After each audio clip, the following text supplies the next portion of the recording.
البدع والأهواء، أهل البدع العقائدية وأهل البدع السياسية. نقول بيننا وبينكم السلف، بيننا وبينكم الكتب، كان فيقول البدع بيننا وبينكم الجنائز. Bismillahirrahmanirrahim. Ada pertanyaan tentang hadis dengan sanad haddatsana Muhammad ibnu Fudail qala haddatsana Umarah an Abi Zur'ah an Abi Hurairah radhiyallahu an yang mengatakan qala Rasulullah sallallahu alaihi wasallam Allahumma ighfir lil muhalliqin qalu walil muqassirin.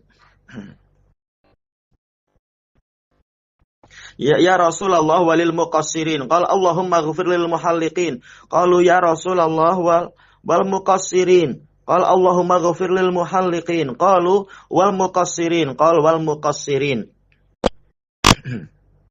Baik. Apakah hadis ini sahih dan apa makna dari hadis ini? Jawabannya dengan memohon pertolongan pada Allah. Hadis ini dengan lafaz tersebut diriwayatkan oleh Imam Ahmad di dalam musnad beliau. Nomor yang ke-7158 mengatakan haddatsana Muhammad ibnu Fudail qala haddatsana Umarah an Abi Zur'ah an Abi Hurairah radhiyallahu anhu qala Rasulullah sallallahu alaihi wasallam Allahumma ighfir lil muhalliqin. Ya Allah, berikanlah pengampunan untuk orang-orang yang mencukur habis rambutnya. Qalu ya Rasulullah wal muqassirin. Para sahabat mengatakan wahai Rasulullah, dan juga untuk orang-orang yang yaitu memendekkan rambutnya. Maka Rasulullah sallallahu alaihi wasallam mengulang lagi Allahumma ighfir lil muhalliqin. Maka mereka mengatakan ya Rasulullah wal muqassirin qala Allahumma ighfir lil muhalliqin qalu wal muqassirin qala wal muqassirin. Yaitu pada kali yang ketiga Nabi mendoakan juga untuk orang yang memotong pendek rambutnya. Apakah ini sahih? Kita lihat rawinya di situ, yaitu Muhammad ibnu Fudail. Beliau adalah Abu Abdurrahman Muhammad bin Fudail bin Ghazwan Al-Kufi, siqatun alim. Umarah, guru dari Muhammad bin Fudail adalah Umarah ibnul Qaqqa, rawi di dalam Kutubus Sittah. Dan beliau adalah siqah Kufi. Abu Zur'ah, rawi dari Abi Hurairah, beliau adalah Abu Zur'ah ibnu Amr ibn Jarir Al-Kufi. Ada yang mengatakan namanya Haram, ada yang mengatakan namanya Abdullah, ada yang mengatakan namanya Abdurrahman. Memang diperselisihkan. Terkenalnya adalah Abu Zur'ah bin Amr. Beliau adalah tabi'iyun siqah, cucu dari Jarir bin Abdullah Al-Bajali. Beliau Kufi juga. Dan beliau termasuk rawi di dalam Kutubus Sittah. Maka semuanya adalah Kufiyun kecuali yang di atas setelahnya, yaitu Abu Hurairah radhiyallahu an, ma'ruf beliau Abdurrahman bin Sakhr ad-Dausi al-Yamani summal Madani. Maka sanad ini adalah sahih. Hadis ini juga dengan lafaz seperti itu dan dengan sanad langsung kepada Umarah kepada Muhammad bin Fudail ini diriwayatkan oleh Ibnu Abi Syaibah dalam musnad beliau, langsung mengatakan haddatsana Muhammad ibnu Fudail. Hadis ini juga diriwayatkan dengan lafaz tadi oleh Imam Muslim dalam sahih beliau, mengatakan haddatsana Abu Bakar ibnu Abi Syaibah wa Zuhair bin Harb wa ibnu Numair wa Abu Quraib jami'an an ibni Fudail. Demikian pula diriwayatkan oleh Ibnu Majah dalam sunan beliau, mengatakan haddatsana Abu Bakar ibnu Abi Syaibah wa Ali bin Muhammad qala haddatsana Muhammad ibnu Fudail. Juga diriwayatkan oleh Al-Baihaqi dalam Sunanul Kubra dari jalur Imam Abdullah bin Imam Ahmad dari Imam Ahmad bin Hambal dari Muhammad bin Fudail. Baik. Kemudian asal hadis ini juga diriwayatkan oleh Imam Bukhari dalam sahih beliau nomor yang ke 1728. Mengatakan haddatsana Ayyash ibnul Walid qala haddatsana Muhammad ibnu Fudail dan seterusnya. Hanya saja tidak ada lafaz ya Rasulullah. Jadi asal hadisnya muttafaqun alaih, tapi sanad yang dipertanyakan itu adalah riwayat Imam Ahmad dan Ibnu Abi Syaibah. Baik. Kalau kemudian dipertanyakan apa makna hadis ini?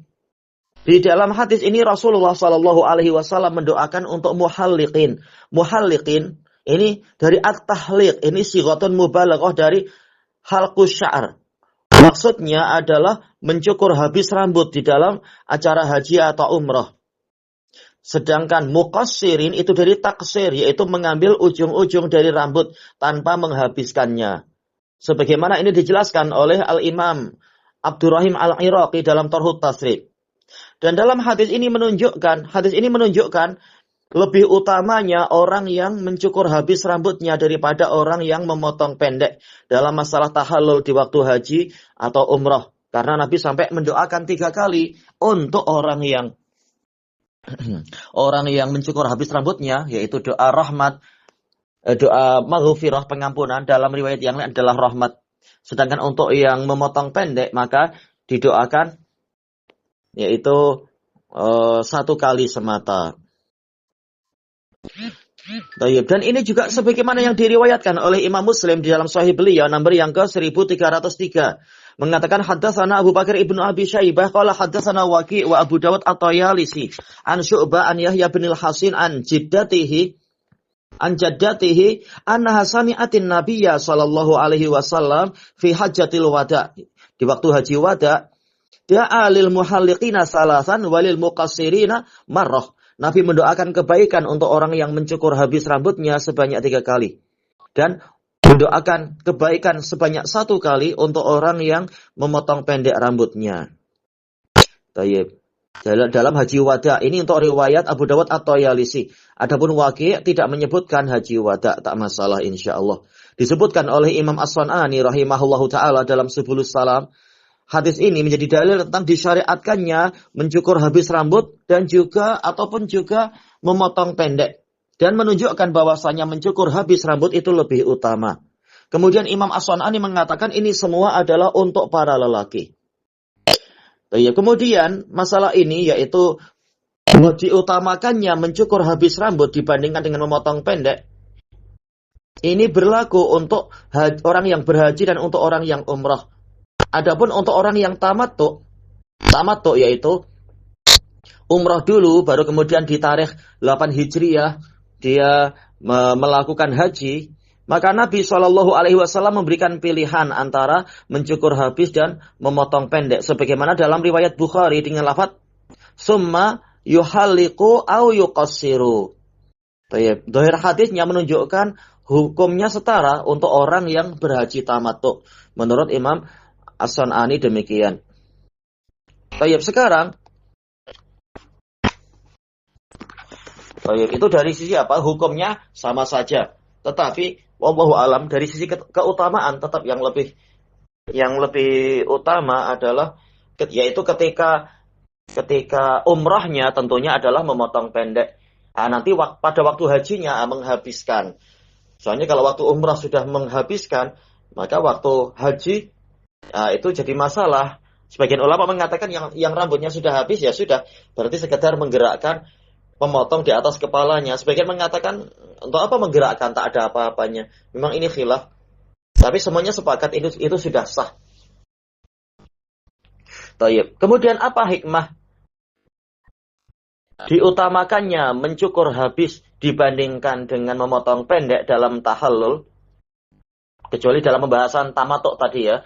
Yang lebih baiknya wallahu alam ketika umrahnya adalah memotong pendek. Kemudian setelah dia masuk ke dalam acara haji tarikh 8 sampai tarikh 10 tahallulnya adalah menghabiskan. Tapi secara umum ketika sendiri-sendiri mana yang lebih utama, maka dalil-dalil yang ada menunjukkan memang mencukur habis lebih utama.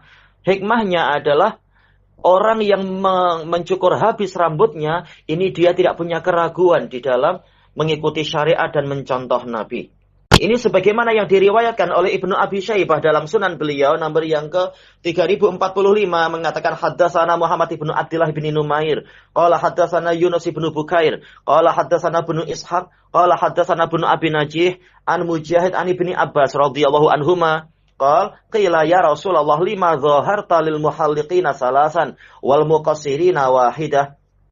Ditanyakan yaitu dalam hadis Ibni Abbas, wahai Rasulullah, kenapa Anda mendukung orang yang mencukur habis rambutnya sebanyak 3 kali, mendukung dengan doa, menolong mereka dengan doa, Sementara untuk yang memotong pendek hanya 1 kali, Nabi mengatakan innahum lam yashukku, karena mereka tidak ragu, yaitu orang yang mencukur habis.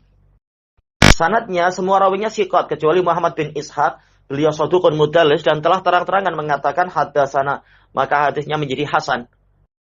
Tayyib, Al-Hafidz Al-Iraqi di dalam Tarhut Tasrif mengatakan apa? Yaitu jayyid. Al-Allamah As-Sindi rahimahullah mengatakan makna sabda yaitu pertanyaan sahabat zaharta lil muhalliqin. Maksudnya zaharta yaitu a'antahum wa ayattahum bidu'ai lahum salasa marrat. Engkau menolong dan mendukung mereka dengan mendoakan kebaikan untuk mereka sebanyak 3 kali. Ini Hasyiah As-Sindi terhadap Ibnu Majah. Sekarang apa maksudnya mereka tidak ragu? As-Sindi mengatakan yaitu mereka tidak berbuat seperti perbuatan orang yang ragu di dalam mengikuti sunnah Nabi Shallallahu Alaihi Wasallam. Yaitu mereka yakin bahwasannya mengikuti Nabi itulah yang terbaik. Adapun orang yang memotong pendek rambutnya, maka dia berbuat seperti perbuatan orang yang ragu. Yang mana dia memilih untuk tidak mengikuti langkah Nabi yang sampai mencukur habis rambutnya. Ini penjelasan As-Sindi. Dijelaskan oleh Imam At-Tahawi rahimahullahu ta'ala setelah menyebutkan hadis Ibnu Abbas, bahwasanya di dalam hadis tadi telah ditetapkan bahwasanya orang yang tidak mencukur habis rambutnya, dia berarti apa? Masih ada keraguan di dalam hatinya. Maksudnya keraguan di sini apa? Beliau meriwayatkan hadis Jabir, yaitu apa? Peristiwa Hudaibiyah, tatkala Nabi menyuruh untuk semuanya tahallul dan mencukur habis rambutnya, tapi sebagian masih ragu-ragu karena mereka berharap untuk masuk ke Mekah, kemudian tahallulnya di Mekah. Padahal Nabi menyuruh tahallul sekarang juga, yaitu di Hudaibiyah. Maka yang mencukur habis rambutnya mereka tidak ragu, sementara yang tidak mencukur habis ini masih ada semacam keraguan. Ini pendapat yang beliau pilih. Kemudian beliau menjelaskan keutamaan orang-orang yang mencukur habis rambutnya dan seterusnya. Ini lihat sendiri penjelasannya panjang lebar dalam Mushkilul Asar karya At-Tahawi yang ketiga, halaman 378 hingga 379. Tayyib, dan juga tinggal dilihat kalam Al-Allamah Az-Zarqani rahimahullahu ta'ala tentang masalah ini. Di dalam Syarah Muwatta' Malik yang kelima, halaman 95 hingga 97. Dan ini sama dengan juga ucapan Al-Hafidz Ibnu Hajar di dalam Fathul Bari yang ketiga, halaman 564. Setelah menyebutkan beberapa perselisihan di kalangan ulama tentang kenapa dikatakan yang mencukur habis rambutnya tidak ragu, sementara yang memotong pendek itu ragu. Dohirnya Az-Zarqani dan juga Ibnu Hajar Al-Asqalani merojihkan pendapat dari Al-Khattabi dan yang lain-lain, mengatakan al-aula, mereka merojihkan ini, yaitu bahwasanya tradisi orang Arab mereka suka untuk membanyakkan rambut dan menghiasi rambut, yaitu berhias dengan banyaknya rambut. Jarang dari mereka yang mencukur rambut. Boleh jadi mereka akan memandang ini termasuk popularity. Dan bahwasanya mencukur habis rambut itu termasuk kebiasaan orang non-Arab. Makanya mereka tidak suka mencukur habis rambutnya. Dan mereka mencukupkan diri dengan memotong pendek. Tetapi Nabi menukar tradisi orang Arab. Yaitu di dalam masalah ibadah haji dan umrah, maka yang lebih utama adalah tidak ragu sama sekali. Habiskan itu. Allah Ta'ala mengatakan wal yaqdu tafasahum, hendaknya mereka menghilangkan kotoran mereka, dan jumhur menafsirkan maksudnya adalah yaitu mencukur rambut mereka di masa tahallul. Baik. Kemudian termasuk dan di dalam hadis bab ini ada faedah bahwasanya memotong pendek rambut di dalam masalah itu sah. Walaupun tidak sampai mencukur habis. Dan ini disepakati oleh semua ulama. Kecuali satu riwayat dari Al-Hasanul Basri yang mengatakan mencukur habis rambut itu adalah wajib di awal haji. Adapun untuk orang yang haji kedua, ketiga tidak sampai wajib. Tapi juga telah sahih bahwasanya Al-Hasan Al-Basri menyelisihi pendapat yang pertama. yaitu bahwasanya mencukur habis rambut itu tidak sampai wajib, tapi lebih utama. Dan juga dalam hadis ini, dari hadis ini ada faedah bahwasanya mencukur habis itu lebih utama, karena ini lebih kuat menunjukkan peribadatan dan lebih jelas menerangkan sikap ketundukan kepada Allah dan menghinakan diri, dan lebih menunjukkan kepada jujurnya niat. Sedangkan orang yang hanya memotong pendek, masih tersisa di dalam dirinya suatu perkara untuk menghias-hiasi diri. Ini berlainan dengan orang yang terang-terangan menghabiskan rambutnya di masa tahallul itu, menunjukkan dia rela meninggalkan menghiasi diri karena Allah, dan menunjukkan memang dia betul-betul ingin membersihkan diri dari perkara-perkara yang lain. Ini dijelaskan oleh Az-Zarqani dan Ibnu Hajar di tempat tadi.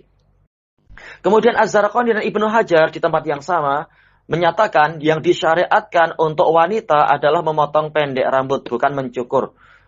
Karena wanita adalah mahilul zinah, tempat perhiasan, maka rambut tidak dihabiskan. Dan ini disepakati oleh para ulama. Kemudian Az-Zarqani menukilkan riwayat Abi Dawud dari Ibni Abbas secara marfu', wanita tidak wajib mencukur rambut, tapi kewajibannya adalah memotong pendek. Dan juga riwayat Tirmidzi dari Ali, Rasulullah SAW melarang wanita untuk mencukur habis rambut kepalanya. Dan juga di dalam hadis tadi ada doa kebaikan untuk orang yang mengerjakan apa yang disyariatkan. Dan diulang doa tadi untuk orang yang mengerjakan tadi. Taib. Dan ini pilihan. Mau memotong habis itu juga baik. Mau memotong pendek itu juga baik. Tapi diingatkan, tatkala Nabi mengulang doa sebanyak 3 kali untuk orang yang memotong habis rambutnya, berarti inilah yang rajih. Taib. Dan hadis ini juga menunjukkan bolehnya meminta doa. Taib. Doa tapi tentunya kepada orang yang masih hidup, minta agar berdoa. Taib. Untuk orang yang mengerjakan perkara yang mubah walaupun marjuh dibandingkan dengan yang lainnya. Taib. Tidak mengapa, selama itu masih sah maka boleh minta doa seperti yang disebutkan dalam hadis tadi. Taib. Ada faedah yang bagus panjang sekali dari Syekhul Islam Ibnu Taimiyah bahwasanya mencukur kepala di dalam syariat Islam itu ada 4 jenis.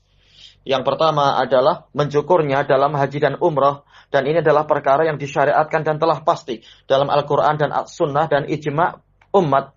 Sebagaimana firman Allah Ta'ala, la tadkhulunnal masjidal harama aminina insyaallah la tadkhulunnal masjidal harama insyaallahu aminina muhalliqina ru'usakum wa muqassirina la takhafun. Pastilah kalian akan memasuki Masjidil Haram dengan seizin Allah, dengan sekehendak Allah, dalam keadaan aman, dalam keadaan kalian mencukur habis rambut kalian dan memotong pendek, dalam keadaan kalian tidak takut. Dan telah mutawatir dari Nabi SAW bahwasanya beliau mencukur habis rambutnya di waktu haji dan di waktu umrah. Kemudian beliau menyebutkan beberapa dalil yang terkait dengan masalah ini.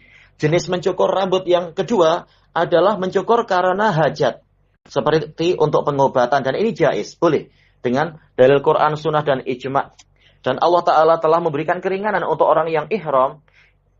Padahal orang ihram tak boleh mencukur kepalanya sampai dia itu masuk ke tahallul. Tapi dia boleh ketika di kepalanya ada gangguan, yaitu ada kutu-kutu dan sebagainya yang sampai menyusahkan.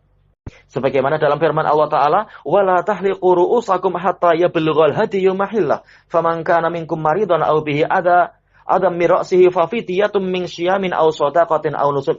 Dan janganlah kalian mencukur rambut-rambut kalian sehingga hadiah itu sampai ke tempat penghalalannya, yaitu manhar, tempat penyembelihannya di tarikh ke-10 itu. Barang siapa dari kalian sakit atau di kepalanya ada gangguan, maka boleh kemudian dia mencukur kepalanya, maka dia membayar fidyah berupa puasa atau sedekah atau menyembelih hewan. Dan seterusnya beberapa beliau menyebutkan dalil-dalil terkait dengan masalah kedua. Kemudian jenis ketiga dari mencukur rambut adalah mencukurnya dalam bentuk ibadah, beragama, dan kezuhudan. Bukan di dalam haji, bukan di dalam umrah. Seperti yang diperintahkan oleh beberapa orang untuk bahwasanya orang yang bertaubat, maka kepalanya dicukur sebagai syiar ahli ibadah dan ahli agama, syiar zuhud dan ibadah. Kata Syekhul Islam, ini bid'ah. Tidak dilakukan oleh Nabi ataupun sahabat ataupun para tabi'in dan yang setelah mereka, yaitu dari kalangan para salaf. Telah banyak orang masuk Islam di zaman Nabi dari seluruh penduduk bumi. Tak ada Nabi memerintahkan mereka untuk mencukur rambut jika mereka masuk Islam. Dan tidak pula Nabi memotong rambut orang yang hendak bertaubat dan yang semacam itu. Yaitu kesimpulannya ini bid'ah. Baik. Kemudian jenis yang keempat adalah mencukur rambut bukan dengan niat ibadah apa-apa dan juga bukan karena hajat. Juga bukan dengan niat untuk mendekatkan diri pada Allah. Tayyib, ya semata-mata ingin mencukur rambut. Bagaimana? Ada dua pendapat dari kalangan ulama dan dua-duanya diriwayatkan dari Imam Ahmad. Pendapat pertama makruh. Ini pendapat Malik dan yang lain. Pendapat kedua mengatakan mubah dan ini yang terkenal di kalangan pengikut Abu Hanifah dan Syafi'i. Karena Nabi SAW melihat ada seorang anak lelaki, sebagian rambutnya itu digundul, dibotak, sebagiannya lagi dibiarkan. Maka Nabi mengatakan, ihliquhu kullahu auda'uhu kullah. Cukur semuanya atau biarkan semuanya. Dan seterusnya. Dan Nabi melarang dari qaza. Kata beliau, al-qaza adalah mencukur habis sebagian. Kata beliau ini menunjukkan boleh mencukur semuanya. Menunjukkan tanpa niat apa-apa, mencukur semuanya itu boleh. Adapun pendapat pertama mengatakan mencukur habis kepala ini adalah syiarnya ahlul bidah. Karena khawarij mereka dulu mencukur habis rambut mereka. Dan juga sebagian khawarij menilai mencukur habis rambut kepala itu bagian dari kesempurnaan taubat dan ibadah. Dan seterusnya. Memang ini khilaf kalau tidak ada hajat, tidak ada acara yang disebut-sebutkan tadi. Tapi yang mengatakan mubah tanpa ada niat ta'abudan ini juga kuat. Sebagaimana yang Nabi lakukan, Nabi memerintahkan untuk anak-anak dari Ja'far bin Abi Thalib untuk dicukur habis rambutnya. Yaitu tatkala ada berita ayah mereka meninggal dunia dan apa. Kemudian Nabi menyuruh untuk menghibur mereka dan mencukur habis rambutnya. Tanpa niat ta'abud apa-apa. Jadi pendapat kedua mengatakan mubah, ini juga pendapat yang kuat sekali. Lihat dalam Majmu'ul Fatawa yang ke-21, ini tadi pembahasan semuanya. Halaman 116 hingga 118. Wallahu a'lam bishawab. Subhanakallahumma wa bihamdika la ilaha illa anta astaghfiruka wa atubu ilaik. Walhamdulillahi rabbil alamin.